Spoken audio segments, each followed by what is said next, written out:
Good morning and welcome to today's webinar, Coaching Skills for Supervisors, Getting Employee Performance and Behavior Improvement One Meeting at a Time, presented by our sponsor, Heffernan.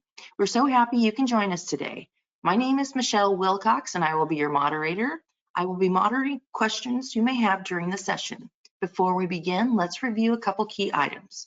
All of the webinar materials we discuss can be found at the URL currently showing on your screen. I will be sharing this URL in a follow-up email, so don't feel like you need to write it down right now. If you have trouble with your internet connection during the webinar, we recommend leaving the presentation and logging back in. We do not control the audio, your devices control the audio, so if you have audio difficulties, try adjusting the volume settings on your device. If a telephone line goes dead during the call, hang up and call back again at the same number. If all lines go dead, watch the on-screen chat box for an alternative call-in number. Feel free to ask questions or provide feedback by using the chat box or questions box during the webinar. If you are using a tablet, you may need to tap on the screen for the options bar to appear. Then you can select the appropriate option. We may not respond immediately, but we will work your questions and feedback into the presentation. If we can't get to your comment or question during the session, we will be online afterwards to respond, or we may follow up in an email if we run completely out of time. You may also email us at moderator@aspenrng.com for up to 48 hours after the webinar. This will be a 1-hour presentation. Questions and comments are very much encouraged throughout, and the presenter will be answering questions at the end. Our presenter today is Dr. Steve Albrecht. Dr. Albrecht is a trainer, author, and consultant specializing in complex HR issues and security concerns. He holds a doctorate in business administration, an MA in security management, a BS in psychology, and a BA in English. He is board certified in HR, security management, employee coaching, and threat management. He has written 24 books on business services, leadership, security, and criminal justice subjects. With that, let's begin today's webinar, and I'm going to go ahead and turn this over to you so you can take the floor. Thanks, Michelle. Good morning, everybody. Thanks for being with me here today. Talk about coaching skills. Let's pull this up and get rolling. How are we looking, Michelle? Good to go? Looks great. Thank you. Thanks. Thanks to the good folks at Heffernan for sponsoring this and for my longtime relationship with Steve Thompson and the good people at Aspen Risk Management. I'm based in Springfield, Missouri. I've been out here for about 7 years and started in San Diego, California, where I worked most of my career. How I got into coaching was really based on working what I would call high-risk human behavior situations. My claim to fame, if I have one, is I co-wrote the first business book on workplace violence back in 1994. That book was called Ticking Bombs. I've been working in workplace violence prevention, school violence prevention, domestic violence in the workplace for since '92, coming on, decades and decades of that work. And what happened was I started in coaching because I got so many calls from clients about high-risk behavior in the workplace. And so this would be hostile terminations and hostile discipline and really stressful conversations with employees that are in really dire straits. And then I started to look at that work and say, well, can we get to the beginning of the river? Can we get to a part of the conversation before employees start to deviate in terms of their performance and behavior? So I started doing a lot of coaching just to get people back on track in terms of highly threatening behavior, sexual harassing behavior, racially harassing behavior, conflicts and things like that, and kind of work backwards towards just performance improvement and behavior improvement. So I went to the Fielding Graduate Studies program for coaching, which is a very intense cohort, about 6 months of work in that area to get certified in coaching. And I hold a certification called Board Certified Coach, which simply means that I do this a lot.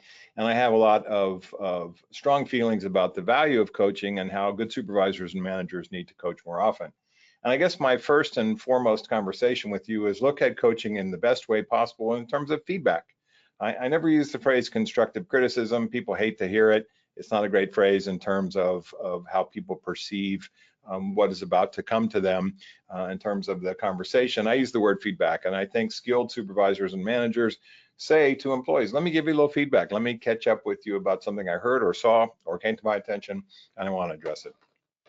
The other part of coaching, which I think is really significant, is really kind of bifurcating the conversation into two areas, one or both, but specifically, we really focus a lot on coaching on performance improvement. So you've heard of a PIP, right? Performance improvement plan, as opposed to sometimes what coaching is really about is a behavior improvement plan, which is a BIP. I think supervisors and managers have a lot of knowledge and the sense of when to use a PIP for things around deadlines and quality of work and the interactions with clients and customers and taxpayers and people that we provide services to in terms of the work, the technical skills and things like that. The BIP, on the other hand, is the interactions. It's motivation, it's sarcasm, it's conflict, it's team issues. It's somebody who's burnt out. It's somebody who is sometimes their personal life issues leak into their professional life in terms of being angry at people and things like that. That's where a behavior improvement plan comes in. So you say to yourself, can we address an employee's behavior? That we're not psychologists. Yeah, I get it. What we're talking about is, can you stop doing certain things, employee, that hurts our customer relationships, that hurts our team relationships, that hurts our interactions with each other. And it's idea killing during meetings. It's sarcasm over the phone, face to face, or in other environments. It's unpleasant, rude contacts with each other or our clients, customers, or taxpayers that we can address through the behavior improvement plan. So I want you to think about the first two things we talked about, the performance improvement plan versus the behavior improvement plan, and also this idea of how do we use feedback as our model for coaching. Let me give you a little feedback is much differently perceived and received and applied by an employee rather than let me give you some constructive criticism. So happy to take comments and questions at the end of our session. You can see my email here on the screen, drsteve@drstevealbrecht.com. I do a lot of this work in public government, nonprofits, and city and county agencies, mostly in California, but based all around the United States. Have done this for a wide variety of organizations, and I'm happy to share my experiences in that area. So we make the business case for coaching when the employee's performance or behavior, and this is how I define it, impacts the business in a negative way. Or you can also look at coaching in a positive, which is career development. And the next step up from career development at sort of the highest level would be mentorship and being a mentor for employees, the mentees, to help them get to the next level in your organization. You can also use coaching as a succession plan tool, and I think it's very powerful for that.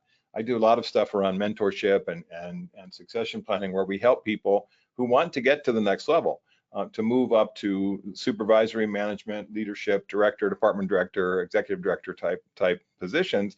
And this takes time. It's not an overnight thing. It may take months and months of really hard work on behalf of everybody involved, the mentor and the mentee, to get them to where they want to be, to put them into those responsible charge positions. So when I look at the business case for coaching, oftentimes the work that I start off doing, sometimes at the very basic level in the organization, which is talking to rank and file employees, hourly employees, things like that, it's corrective. Corrective coaching is stop doing certain things that hurt the business, start doing other things that are a better idea, keep on doing the things that we like. And so I use that phrase, and we'll talk about it in just a second, of keep, stop, start. What do you need to keep doing because it's working? Stop doing because it's not working. It's not value-added activity, waste time and money, and then start doing because it's a good idea. So targeted coaching for selected employees is who is on your radar for these kinds of conversations. And maybe in a more positive area, which is how do I develop succession planning? How do I develop employees who want to promote, knowing that not every employee wants to promote, but those who do, we can help them with a path. How is it that they get training and exposure to leadership opportunities? How is it that we put them in position to get training for certification, technical certifications that they need? How do we bring them along into group presentations that they run? How do we bring them along to client meetings, customer meetings, taxpayer meetings that they run themselves? So we're putting them in responsible charge positions, and that's that leadership development, promotional development. And not every employee wants to promote. That's perfectly fine. We provide opportunities for every employee who does, so that we don't act like you aren't on the favorite list and therefore I didn't help you advance in your career. But some employees are just happy doing what they do. If that's the case, then we look at their performance and behavior and say, do they need a touch-up occasionally? Could be daily, could be weekly, could be monthly, could be quarterly. The value of coaching from my perspective is that we don't wait until the performance appraisal process, the performance evaluation process, and I do a whole webinar on that about the best ways to do performance evaluation, because I think there's some flaws in our approach nationally as well. and you may not be that excited or happy about the performance evaluation process either, is that coaching helps us with the performance evaluation discussion. It is an ongoing set of conversations about performance or behavior that lead us up to the final conversation about the performance evaluation. One of the things I'm going to talk to you, which I think is an important part of your toolkit, is keeping a coaching file for each employee that works for you. The coaching file is not NOT, and I can tell my HR people are getting up, and listening here. It's not a secondary personnel file. It doesn't have discipline in it. It doesn't have workers' comp in it. It doesn't have anything that's confidential in it. It is a collection of conversations that you have had with the employee during the rating period about specific areas of performance or behavior that you and he or she can look at. It's not a confidential thing that you keep under lock and key. It says, hey, these are the conversations we've had. I've done recaps of our coaching conversations, sometimes with emails, or I've done a collection of, I've done a recap of the collection of these conversations in my notes that you can look at as well. That says, here's the things we talked about over the rating period. This gets us out of something which is very common in the performance evaluation process, which is the recency error. Right? What have you done for me lately? I can't remember whether we've talked about these issues, and here's proof that we did. So the coaching file, a physical file folder that has your printed out notes, dates, times, facts, things that we talked about, the employee's response, things that you were concerned about, in a physical file helps you write the performance evaluation at the end of the year. I'm not a big fan of yearly evals. In my perfect world, we would do them quarterly because I think it's a much easier for the supervisors and managers and also better for the employees. But let's say you do it once a year, which is okay. Then it's easier to write that eval, especially if you have a lot of people working for you. So we'll talk a little bit about the coaching file. The coaching process and delivery modes, let's talk about the fact that some employees are super uncomfortable about meeting with their boss face-to-face, and maybe better over Zoom if they're remote employees, work from home employees. Maybe better via email, that you give them guidance and suggestions and things you want them to do or not do. If you look at employees under the age of 30 and you say, would they prefer to be coached by text? And the answer is absolutely, right? I look at my daughter who's 31 and she's a text, person. So you say, well, I'm old school, Steve. They have to sit in my office and I need to talk to them and see their body language and listen to their tone of voice. And I get all that. I'm old school too, but I also realize that in terms of the delivery process, you have some choices. Think about what we would call corridor coaching, as in walking down the hall. You catch them in the hallway, you catch them in the corridor. You have a coaching discussion over a cup of coffee. You have coaching discussion over lunch. You have coaching discussion in your office or out in the field if they're a field employee. And that you can use a wide variety of delivery methods to get the information to them in a way that's maybe better for them to digest, maybe less emotionally charged, maybe easier for them to cope with in terms of how they perceive a conversation with their boss or supervisor. We talk about running coaching meetings as having really an agenda, which doesn't have to be necessarily shared with the employee, but is something that you create through your notes. And typically, in my experience, the most success with coaching is one issue per meeting. It's not in a collection of the employee's sins over a span of time. We're not beating them up for 55 minutes. What it is let's focus on the thing that impacts the business the most negatively first. Let's talk about the thing that is most important to them in terms of promotion or opportunity or advancement. Let's focus that on the coaching meeting.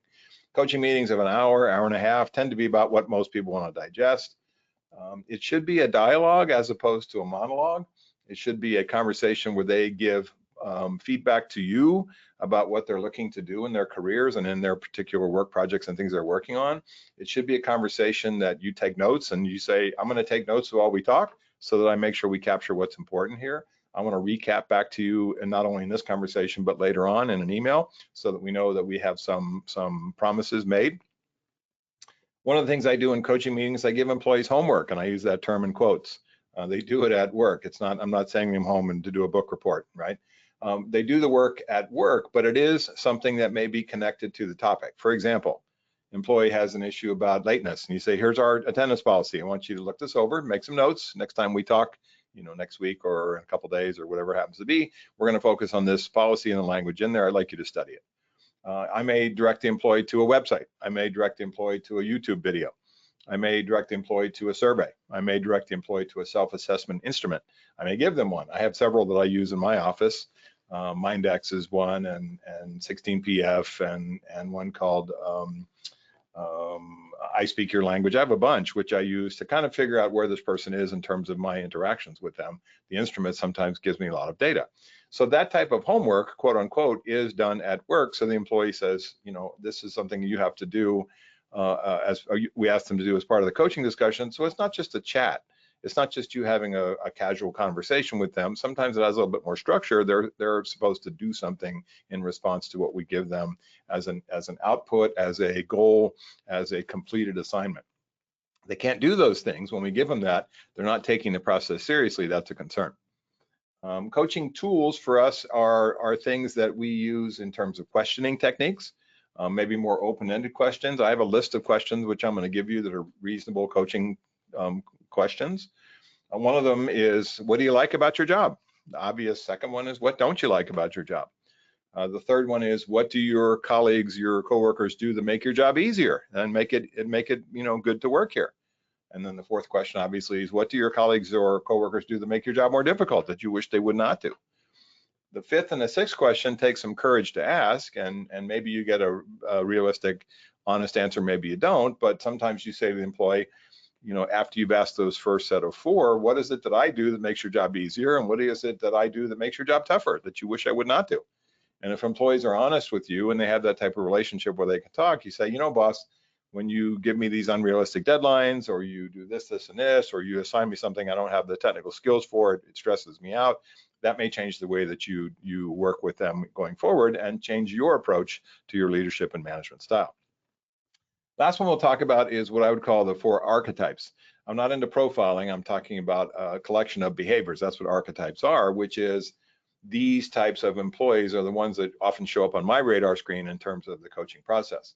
What I would call the smart slacker, the problem child, the rising star, and the plow horse. And we'll go over each of those as well. So thanks, everybody. So I have had coaching conversations with employees who have come back from being suspended for 3 months for sexual harassment. So sometimes coaching is a post-discipline behavior, performance or behavior conversation. Sometimes it's a pre-discipline conversation. Here's what you need to stop doing or keep doing or do in a different way in terms of technical skills or performance or behavior that keeps this coaching conversation from having to go on time after time because you're not getting it. Can you make this correction right away? And sexual harassment, racial harassment would be a perfect example of this is a one and done conversation. This behavior ceases immediately as soon as you leave the office, or we're moving to the next one, which is discipline. And I'll talk about Weingarten meetings and how coaching can be used for those of you that have employees in associations or in union environments.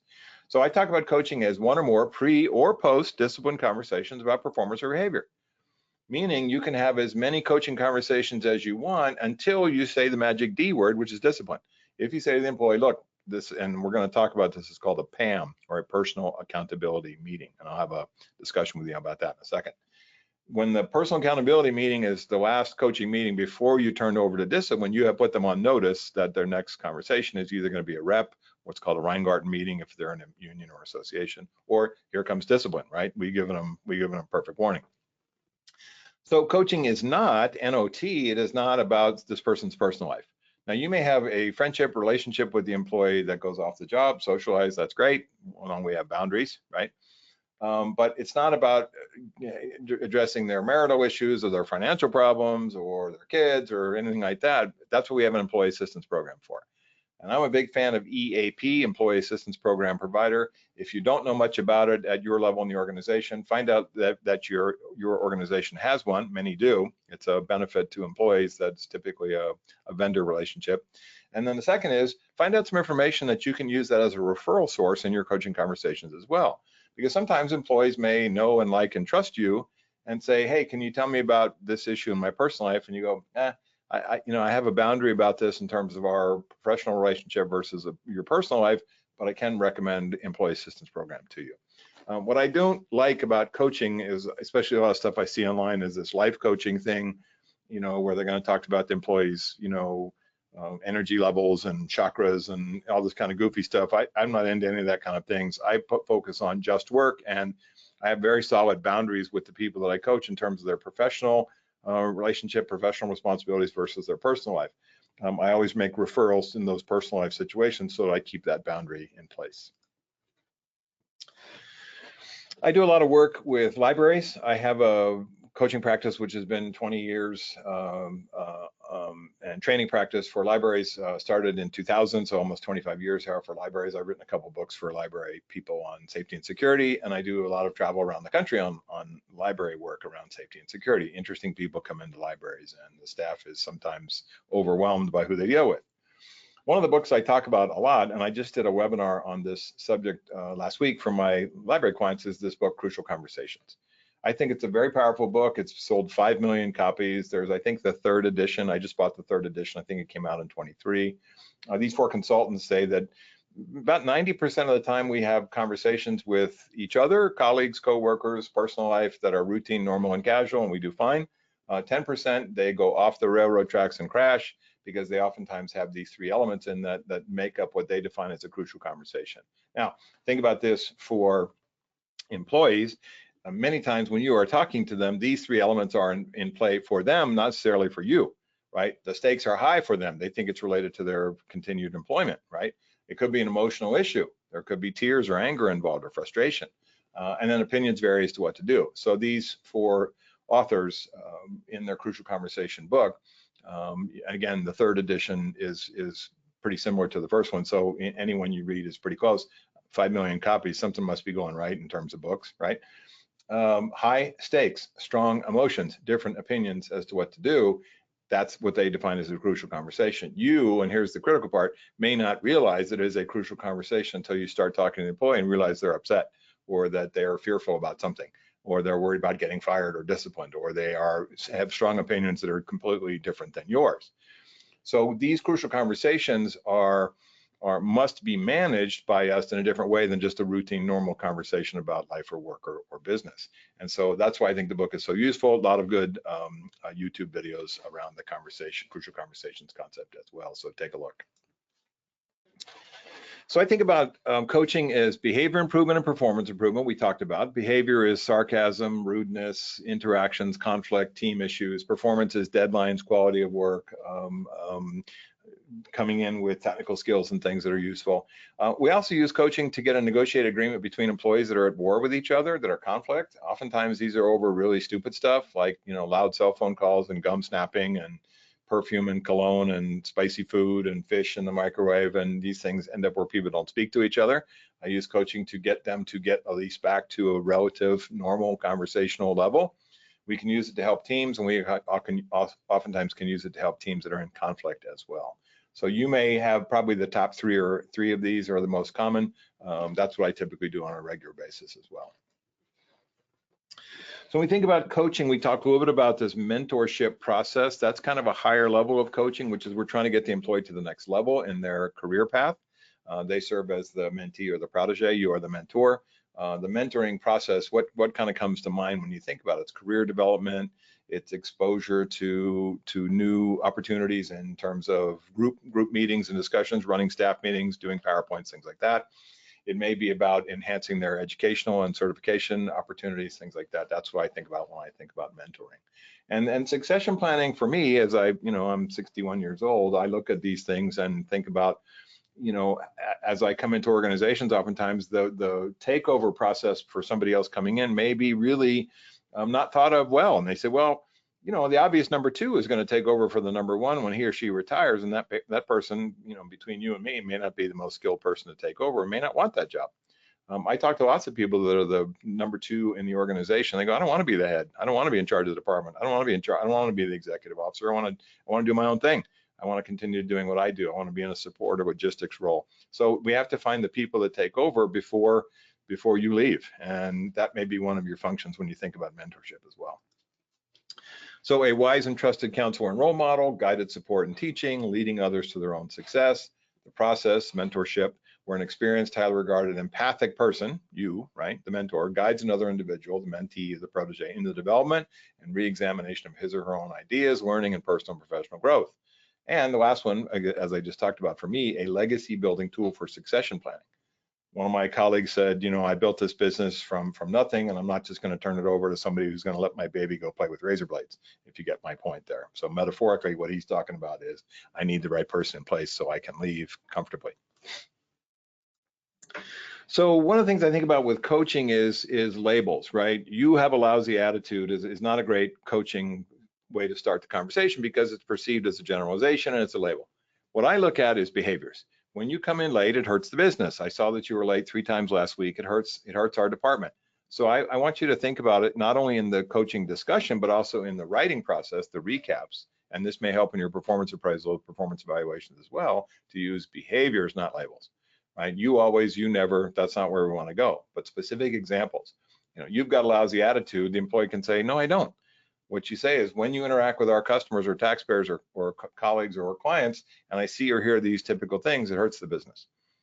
One of the things we see a lot with employees, especially, they've been there a while and they're upset about things and they're confronted by certain behavior performance issues in coaching, is excuses and rationalizations. I don't, or you never pay attention to, or why are you picking on me, or whatever it happens to be.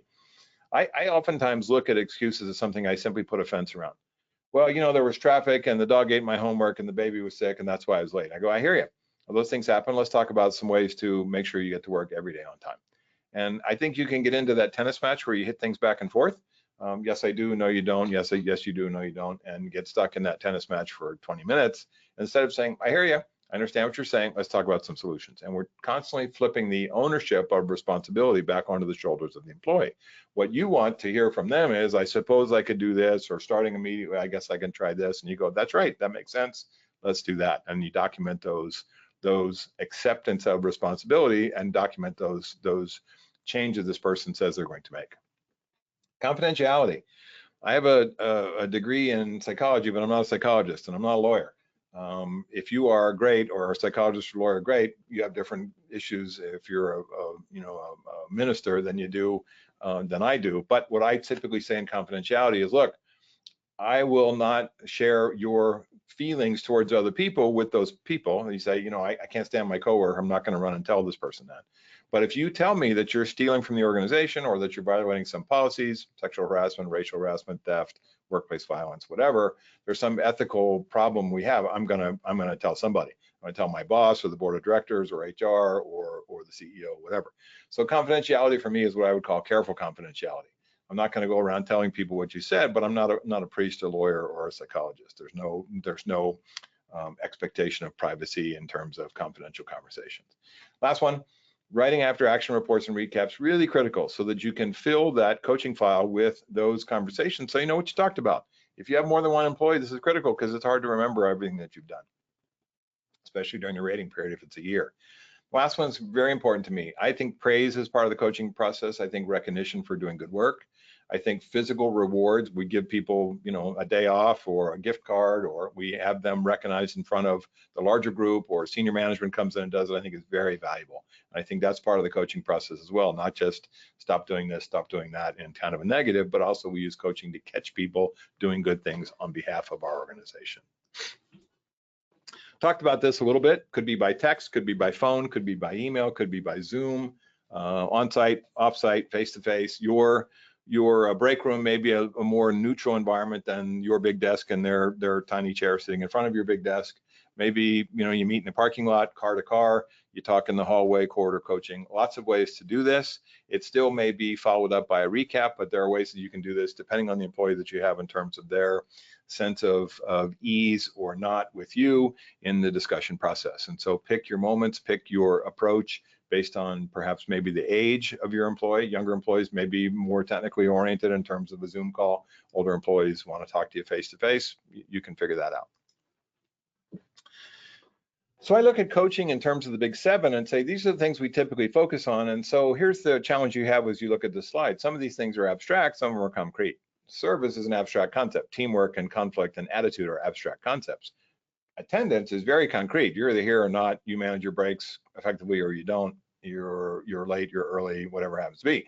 Violation of policy and procedure tends to be concrete as well. You cannot smoke in the dynamite factory, right? And the work performance can be fairly concrete. Deadlines, quality of work, interactions with other people where you get your work done so that other people can get their work done. Those things are pretty measurable. But when you look at the ones in the kind of the top 3, those are fairly concrete. You look at the ones in the bottom 4, those are fairly abstract. How do you define poor attitude or positive attitude? How do you define conflict creating behaviors? How do you define teamwork that's successful? or teamwork that is not? And how do you demonstrate or talk about with the coachee, with your employee, things that are service oriented that are positive or negative? I like how you do this. I want you to stop doing this or saying these things when you're with a client, customer, et cetera. And then how do we demonstrate success in the coaching process, or sort of the return on the time investment? I guess that would be ROTI instead of ROI, right? Return on the time investment. Is, do we see gradual changes? Do we see positive changes? Do we see compliance immediately? Harassment, for example. Do we see technical skills improvement? Here's something I see in the coaching world, which always surprises me, is sometimes an employee will have a major technical gap in their knowledge. They don't know how to work a piece of software, and no one ever told them how to do it. And they've been getting by for like the last couple of years by having somebody else do it. So sometimes coaching, you need to step in when we have to fill a skills gap. There is something this person has been not doing at all, or hiding, or not doing with success. And you go, let's go back to square one. Let's send you to our class. Let's team you up with somebody. Let's have you, shadow somebody else to get the skills necessary to do this. And in terms of the performance evaluation, you are not doing your job successfully if you aren't finding those skill gaps. And if you say, I think they know how to work the software, when they don't, that's your issue in terms of identifying those things. So do we see positive interactions with clients, customers, coworkers, bosses, other departments, team members? Do we see an improved attitude? Are they taking on more responsibility and having more accountability? And I would define those two, responsibility and accountability, as keeping their promises. Are they keeping the promises they make in staff meetings? Are they keeping the promises they make to you? And that's how we look for improvement, the return on the time investment. So think of the big seven as having this mix of practical, measurable, concrete things versus more harder to measure, but we know it when we see it, abstract things. How do we look at the abstract ones and use examples to demonstrate to the employee what we want them to do differently? So we talked about pre-discipline, post-discipline, looking at the big seven we just talked about. And then Tom Peters and Bob Waterman wrote this huge book back in the day called Management by, I can't remember the name of the book. It's Peters, In Search of Excellence. In Search of Excellence, one of the phrases that Peters used, kind of sarcastically, Tom Peters, but also accurately, was MBWA, management by wandering around, management by walking around. What do you see on the spot as you see employees interacting with each other, with clients? What do you see? What do you hear when you're walking by? And then you can have coaching conversations based on things that concern you. Skill gaps we talked about, training gaps we talked about, mentoring, career planning advice we talked about. Referral for off the job, that's going to be employee assistance program related things. And then this conflict resolution piece, you may have to have a coaching discussion with two employees that can't stand each other. They don't have to like or love each other, but they have to coexist in the time and space that they're together, to say, let's look at some specific things you need to stop doing or start doing. And I will share those with the other employee. You don't do it with both of them in the same room till later, if at all. But you have one-on-one conversation with each to say, what do I need to tell the other person that's driving you crazy? What do I need to see from both of you to do in terms of some ground rules that you can agree upon to get along? And I will help enforce those ground rules, but I want this conflict where you aren't speaking to each other, silent treatment, sort of, sabotage of projects and things like that to stop. And so we can use the conflict resolution process right up until perhaps we have a facilitated, carefully facilitated, no tears, no cursing, no screaming, a facilitated conversation with both employees at the end of that back and forth coaching process that you have done with each of them separately, to get to some closure, to get to a sense of, can we get along, go along, moving forward, at least to the degree where we can tolerate each other in the time and space we're here. And the last one, we talked about the value of praise, the value of catching people doing good things on behalf of the organization. Coaching is good for that as well. So there's something that comes up in my work a lot, and I just started to recognize it, a few decades ago, and it just sort of struck me that oftentimes when I come into organizations, especially as a consultant, I don't always know what's going on. I get a sense from the supervisors, the managers, the executives, the leadership team about some of the concerns. But oftentimes what I find is the conflict between employees is not based on race, it's not based on gender, it's not based on sexual orientation, it's not based on political differences, it's based on age. And it always sort of startles me that sometimes we still have these collisions inside these age strata. So you say to yourself, birds of a feather flock together. Yeah. People tend to hang around with people plus or minus their own age. I'm 61. I hang around with people that are, early 60s or late 50s. The music I liked in high school, I still like today. I have a tendency to hang around with people of all races and genders sort of, lifestyle references are close to mine because of the pop culture references and the political things that we've gone through and the events, 9/11, things like that. So it's interesting to me how we see collisions amongst employees who say, my boss who's older than me doesn't understand technology, or my coworker who's younger than me doesn't have the same work ethic that I do. We hear these generalizations. So what I want you to think about is, if you look at the people that you are thinking about coaching, or you have already coached, or you look at some conflict areas between these entities, is it because, not based on any other issue, any other protected class issue like age or race, race or gender or sexual orientation, but is it actually based on age? Is there a conflict based on the fact that this person does not see the strata that this other person lives in or has lived in terms of their age? And so look at this movement, right? From, I'm in the baby boom generation by barely, right? I'm born in '63, all the way down to Generation Alpha, which is people that are 12 years old now and coming into the workforce in 5 more years. So Gen Z has a whole perspective of life. Gen Y has a whole perspective of life. The internet generation, right? Then Gen X, which is sort of in between those two in terms of pre-internet, but kind of in that area, which is they're not ready to retire like the people in my generation are.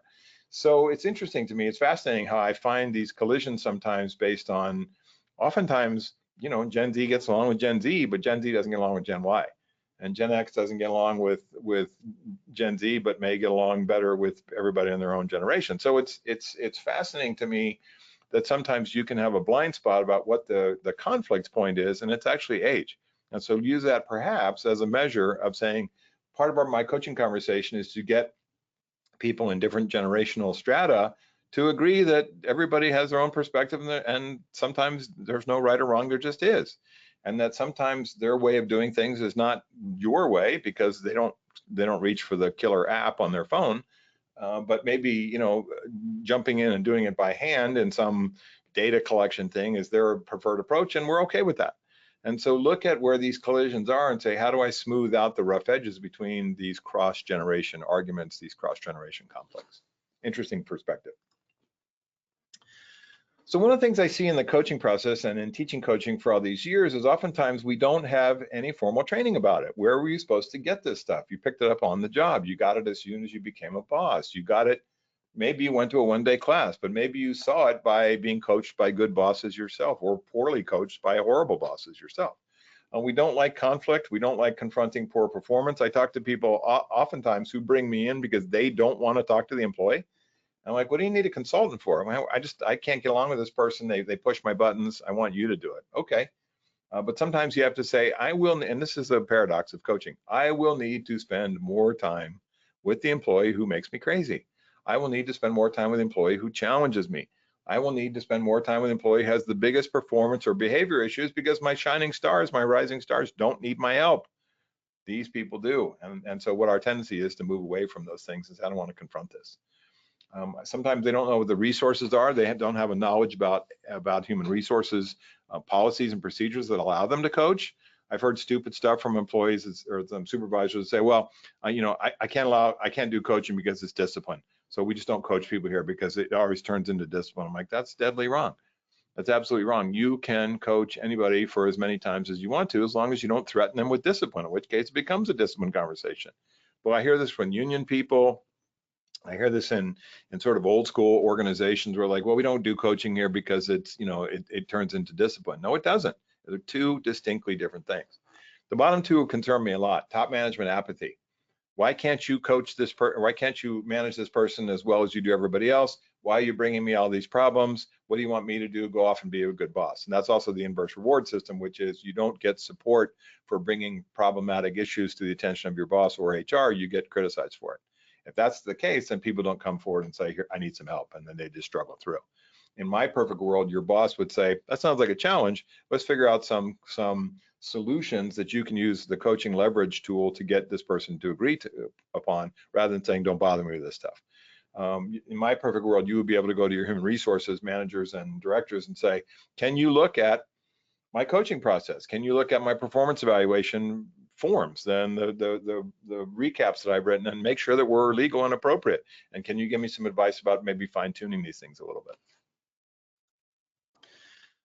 So there is a radio station that every employee listens to, which is called What's in It for Me, WIIFM. And so coaching, they want to know why we're doing this. Well, it helps them figure out from your perspective where they stand. Here's what I love about what you're doing. Here's what I like about what you're doing. Here's what I'm not crazy about what you're doing. Here's some things I want you to improve specifically, not just be better, but here are some specific things that are not just, come to work on time, but be ready to go with all your equipment on at 8 o'clock as soon as we open the doors is much more specific.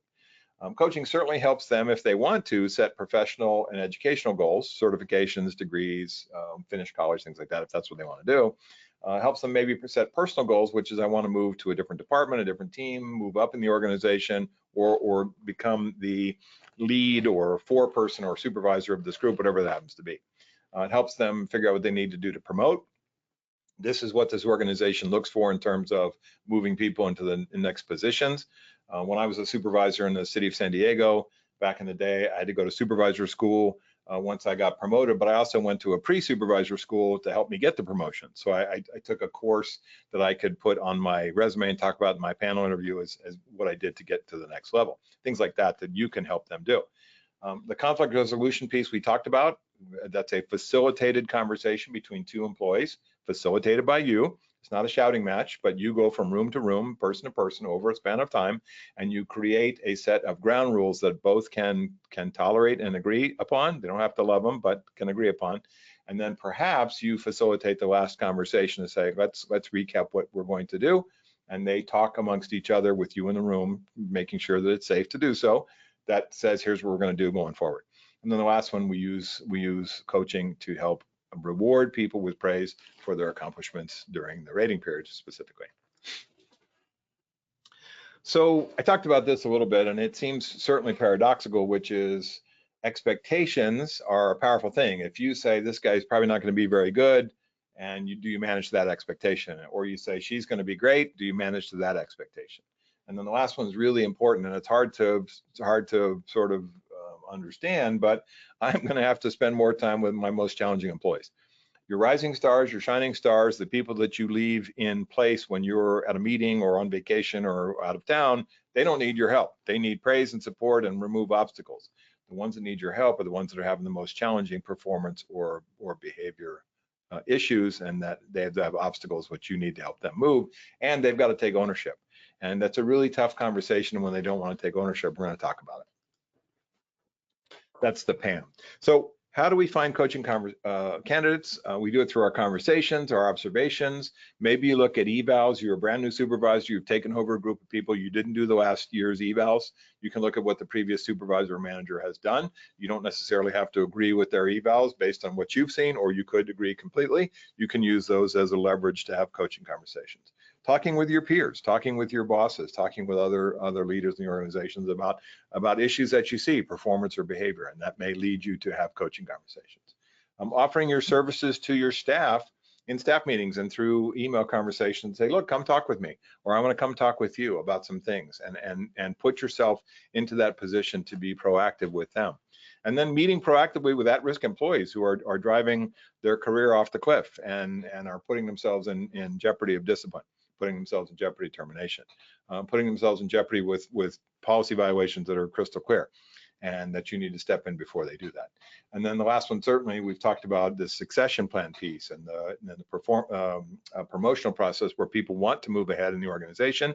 We don't drag them kicking and screaming to the next level if they don't want to, but when we find those employees, we put them into the fast track for promotions, succession plans, and moving ahead. So coaching meetings, one issue per meeting typically is the thing that I've seen, a goal for each session. Maybe we have one coaching meeting and it solves the problem. Maybe we have a series of 3 to 5, 5 to 7. I see some of my coaching consulting clients, they say, we have a 1-year contract with this organization. I don't want to be that involved in the organization, because that suggests I'm not getting my stuff done. I think I can make good headway in 3 to 5 sessions with most employees, unless if I can't, either it's a bad fit with me or I don't understand the depth or complexity of the issue, and probably the most likely one, I don't have consequences that I can hold over the employee in terms of changing their behavior. You as a supervisor, manager, can enforce consequences. You can go to HR and say this person is subject to discipline, or this person is subject to a written warning, or this person is subject to an oral warning. things like that. I can't enforce consequences, which makes coaching a little bit tougher for me as an outside guy. Respect for each other's time. I show up on time, they show up on time. I'm not interrupted, or they're not interrupted by phones or cell phones or interruptions or meetings or calls. We have careful confidentiality, which is I don't share your feelings, but if you violate our ethical constructs or policies or break the law, I'm going to do something about it. I give out homework. It could be readings, it could be websites, it could be self-assessment tools, it could be surveys, it could be policies that they look at, cheat sheets, templates, instruction manuals, whatever you want them to look at, and be ready to discuss next time. The second to the last one's a critical one for me, which is demonstrated use of tools. Can you show me how you have applied the tools that we've discussed last time? Let's talk about, being a skilled presenter in terms of PowerPoint or a Zoom presentation. And so let's get you ready to do one. How did it go? Right? Let's get you ready to do a staff meeting and run the staff meeting. How did it go? What was the demonstrated use of tools? What obstacles did you see? What successes did you see? And then if there is a next session, if there are more discussions to have, how do we prepare for that? And one of the things I'm going to talk to you about is Glenn Kramer, who's a lawyer in Los Angeles, talks about his final coaching sentence with an employee and it's a closed-ended question. It's a yes/no question. Is there anything that I've not talked about that you want to talk about? Is there anything that prevents you from doing these changes that we've discussed? Is there anything that's in the way of you not being able to make the changes in your performance or behavior that we talked about? Let's talk about it now, because if I don't hear from you, I'm going to assume that you're going to make these changes. And so I look at coaching in kind of a matrix here. I don't do a lot of strategic coaching in terms of senior leadership. Sometimes I do this for people who want to move to the CEO level. I often do executive strategy retreats, which is kind of a coaching cohort of a group of people. But my stuff is kind of in the second to the bottom there: corrective coaching, performance improvement, and career development, maybe yours as well. Special problems coaching, where the goal is peace in the organization. That's, again, a lot of stuff that's just referral to employee assistance program. The corrective stuff is career rescue. This is how we keep this person from losing their job. The performance improvement gives them that job, the job skills they need from those training gaps that we can find out. Sometimes we have to discover them, that they don't know how to drive the forklift. We need to send them to forklift class, right? And then the career development helps them get to the next level if they want to. So let's talk about the PAM. The PAM is the last final coaching conversation before you switch to discipline. And this is what I would call cards on the table, personal accountability meeting. So if you look at the phrase personal accountability meeting, guess what the most important part is? Accountability. This is not you begging the employee. This is not you threatening the employee. This is not you pleading with the employee to be better. It's simply you saying, this is the last coaching conversation I'm going to have about this issue. It's attendance, it's quality of work, it's attitude, it's conflict. It's all the things we've been talking about over a span of meetings, and I've not seen the changes I'm looking for in terms of your performance or behavior. I still see sarcasm, idea killing. I still see conflict. I still see this problem with taxpayers, coworkers, bosses, clients, customers. I'm going to explain this final time that I want you to make these changes. If I don't see these things happening fairly soon, the next conversation we're going to have is going to be discipline. It's not an argument. It's not a threat. It moves them for your union people, your association people, into Weingarten meetings status afterwards. If they need to have a rep for the next meeting, that's great, because it will be a discipline meeting. Written discipline, oral discipline, suspension, demotion, whatever you choose in your consultation with HR. So I use the PAM, the person accountability meeting, to say, I'm not going to talk with you, employee, about this forever. Right? There's going to be a finite amount of conversations where I do not see the changes I'm looking for in performance or behavior. The next conversation is going to be discipline. The PAM, is the final time.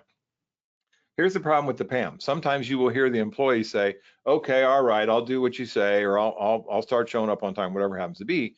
And the reason they say that is they want to get out of the meeting. The reason they say that is they want to say whatever they think you want to hear. I have people cry during coaching meetings, males and females. And I don't, I'm not an ogre, but I go, okay, well, I'll give you a couple moments to collect yourself. If it's Zoom, I've had people cry during Zoom meetings and face-to-face in the same office. I'll give you a couple of moments, and then let's go back to the discussion. Meaning, I'm not unsympathetic to the fact that it's a high-stress conversation. It's a crucial conversation, right? Strong emotions, different opinions as to what to do, high stakes. But I also know that crying doesn't make me stop the meeting. I had teenagers, right? I had little kids, right? Both of my kids tried to cry to get me out of, not making them do something they don't want to do, like their homework or whatever, right? Doesn't work. I go, collect yourself. I'll give you a couple of moments. Let's come back to the topic at hand. If you stop a coaching conversation because of tears, if you stop a coaching conversation because of argument, if you stop a coaching conversation because the employee loses his or her cool, their temper, right? Then the message to them is that's all I have to do to ruin the next one as well. So you have to have the courage, the management courage in those situations to keep on keeping on. So there are lots of ways you can look at this process, and this is kind of a free-flowing thing. And one of the things that you may think about when you look at this steps of 8 here is there's a 9th step, and it comes across anywhere. It could come as soon as you open the meeting, which is excuses. And so for me, in my experience, I oftentimes will see the excuses right up front, or they'll have excuses when we're trying to get to more of a performance improvement plan or behavior improvement plan.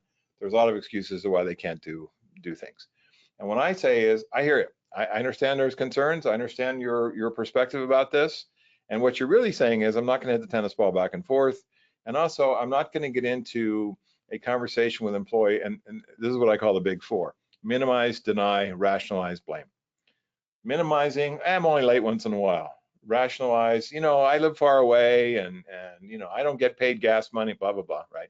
Deny, I was here, you just didn't see it. And then blame, you're always just picking on me. You don't say these things to other people. Whenever I see the big 4, minimize, deny, rationalize, and blame, I get concerned because it's lack of ownership. And look at step number 4.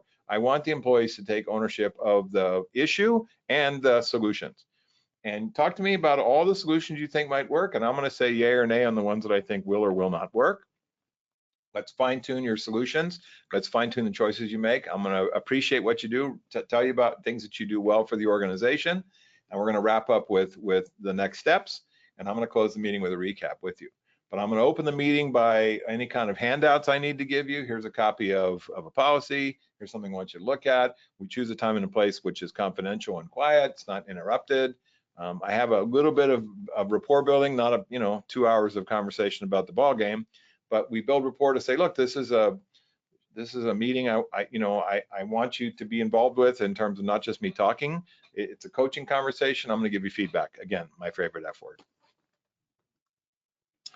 So I've talked about this as we've gone through. I use this tool a lot. I use it as an easel pad discussion with the groups. I use it in staff meetings. I use it one-on-one with employees. Keep doing because it's working, stop doing because it's not, start doing because it's a good idea. And if you can get these to come from the employee during the coaching conversation, so much better in terms of the success. They take ownership when they say, well, I suppose I could keep on doing this. Great, that sounds great. I guess I could stop doing this. Yes, that sounds great, do that too. I suppose I could start doing this as well. And you go, great, that's what I want you to do. I like this as an organizational or OD development tool, right? Because it's about actions. It's about doing stuff. Keep doing because it's working. Stop doing because it's not working. Start doing because it's a good idea. And think about this personally. I sit down with an adult beverage usually around the first week of January and go, what do I need to keep doing in my career because it's working? Stop doing because it's not. Start doing because it's a good idea. But this keep, stop, start process in terms of the coaching gets you around structure rather than personalities. It gets you to actions and ideas rather than you don't like me. Nope. What I'm talking about is what we need to keep doing as a department or team, or you as an individual. Stop doing because it's not working, or start doing because it's a good idea. So these are open-ended questions. What's working well? What's working not so well? Who is your biggest challenge at work? What is your biggest challenge? Look at that third one, SDBs, self-defeating behaviors. Can we talk about some self-defeating behaviors? When you promise to have your stuff on Friday and you don't get it in on time, that's a self-defeating behavior. When you tell people at a staff meeting that you're going to be doing this for them on Friday morning at 10 o'clock and you don't show up on Friday morning at 10 o'clock, that is a self-defeating behavior. Who at work do you have a positive relationship with? Who might you have a negative relationship with, right? What do you want to do differently in your department? Are there some jobs, tasks, assignments, delegated things I might be able to do for you or turn you loose on that are better fit for you? Tell me what those are. Again, these are open-ended questions oftentimes to get the employee to talk about their favorite subject, which is themselves. But I like the SDBs one, self-defeating behaviors, because it kind of sneaks up on them. And then oftentimes you can say what or who is your biggest challenge, because it could be a person rather than an obstacle. It could be a person, a conflict issue rather than some sort of technical or bureaucratic obstacle. Last couple things here. If you look at the employee's potential contribution at quite high and their actual contribution, the real contribution is quite high, those are what we call rising stars. They need support, praise. We want to make sure we don't burn them out. Also make sure we don't turn them into teacher's pet. That bugs the other employees. The employee's actual contribution is high, but they don't have much initiative. That's the plow horse. They do what we ask them to do, but they don't have much creativity. We need to tell them it's okay to think outside the box. Problem child, low contribution, actually low potential contribution. Sometimes they don't make it through the probationary period, which I like probationary periods. The most challenging one up there, you've already guessed, smart slacker. Actual contribution is pretty low. They've retired on duty. The only reason they don't fall over is they're wearing stiff clothing, right? Their potential contribution, because of their legacy employee, they've been there a long time, they have the knowledge and skills, is quite high, but they don't want to. That is the toughest coaching conversation, because that person oftentimes thinks that they should have your job. That person has been there a long time, which you can remind them of their legacy employee. You've been here a long time. I need your help. It seems like you're not working at full potential. Maybe your relationship with me is not what it could be. Maybe you're upset because I got the promotion you didn't, but let's talk about it. Problem child, I think we use our progressive discipline. I think we use our probationary periods to weed them out if it's clear they're not going to move to the level we want them to do. Plow horse, get them to problem solve, get them to option think, get them to be creative, and reward them with praise when they do so. Somebody told them a long time ago, don't think outside the box, and they stopped thinking outside the box. Rising stars, be careful of teacher's pet. Be careful of not burning them out by overloading them with too much stuff. And if they want a career path, help them move to the next level in the organization. Okay, last couple things here. Coaching is based on behaviors, not labels. Lousy attitude is not something you can coach up. When you say or do these things, it demonstrates that you're being disrespectful to our clients. That's something we can address. SMART goals, we all know this acronym, right? Specific, measurable, attainable, relevant, trackable, or timely. Deadline driven, results oriented, reward focused. When the person is doing the things we want them to do post coaching, tell them, give them praise. Employee owns the solutions. It's not you begging or pleading with them. It's not you threatening them. Shared fates and shared responsibilities. I am here to help you as your boss, but the changes we're asking you to make, performance or behavior, are up to you. Last thing here, and then I'll turn it over to questions, and we can go over the time if you want to. You move in coaching from a tutorial or a teaching role into an advisory role, helping people with information and exposure to technology and training and things they want. And at the end of the coaching process, assisted discovery means they figured it out themselves. This could take 1 meeting or 50 meetings. This could take a week or a year. Tutorial, advisory, assisted discovery, we're moving them along towards self-sufficiency, the spectrum of influence that you drive. So that's it. Michelle, back over to you. Happy to take any questions. Thanks, everybody. Okay, well, everybody's been pretty quiet, but we've had a lot of positive feedback in terms of they thought it was a great webinar, and thanks for making this possible. As you all know, we will be providing a follow-up email today with a copy of the presentation as well as the recording of the webinar. So if you do have any questions that you think of later, please just respond to that thank you follow-up email that comes to you, and then we'll go ahead and I can reach out to Dr. Albrecht for his expertise and answers to anything that you might have. Actually, okay, there's a couple coming in. How do you provide coaching to someone that has defensive or doesn't agree with the coaching? How do you build respect as a young leader and to older staff is what it appears to be? Yeah, it's a couple of things there. One is I don't think you try to solve all the problems in the whole world in one meeting. I think you choose little things that you can find some success on. Small changes over time make a big difference.